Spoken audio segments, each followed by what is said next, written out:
ইলিশের পোনা জাটকা সংরক্ষণে টানা 2 মাসে নিষেধাজ্ঞা শেষ হচ্ছে আজ মধ্যরাতে। এর ফলে পদ্মা মেঘনা সহ 6টি নদী অঞ্চলে মাছ ধরার উপর আরোপিত নিষেধাজ্ঞা প্রত্যাহার হচ্ছে বৃহস্পতিবার মধ্যরাতে। দীর্ঘ বিরতির পর আবারও নদীতে নামতে প্রস্তুত হচ্ছেন চাঁদপুরের জেলেরা। নিষেধাজ্ঞা শেষ হওয়ার আগেই জেলেরা নৌকা মেরামত ও জাল সেলাইয়ের কাজ শেষ করেছেন। নতুন আশায় বুক বেঁধে তারা অপেক্ষা করছেন পুরনো ব্যস্ততায় ফেরার।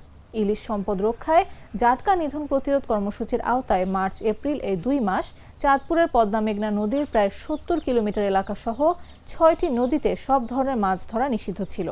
এই সময় মাছ ধরা, পরিবহন, বিক্রি ও মজুত সম্পূর্ণভাবে বন্ধ রাখার নির্দেশনা ছিল।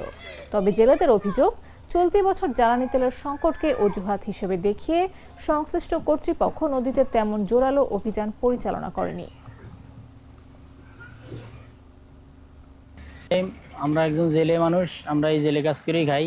12 মাসে আমরা জাল পাই, ধরেন না 2 মাসকার অভিযানও মানি, 22 দিনকার অভিযানও মানি সরকারের। কিন্তু আমরা নদীতে অভিযানে মাছ ধরুম না। আঙ্গরে হুদার টাইমে যদি অরানি না করে তাহলে আমরা নদীতে মাছ ধরুম না। হুদার 9 মাস আমার তো টাকা নেয়, কারাং জালের টাকা নেয়।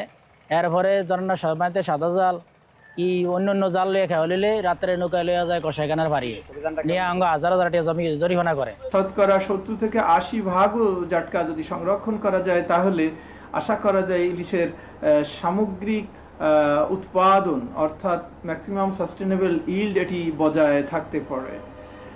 এই চ্যালেঞ্জ মোকাবেলা করতে পারলে আশা করা যায় ইলিশের উৎপাদন তখন 6 লক্ষ মেট্রিক।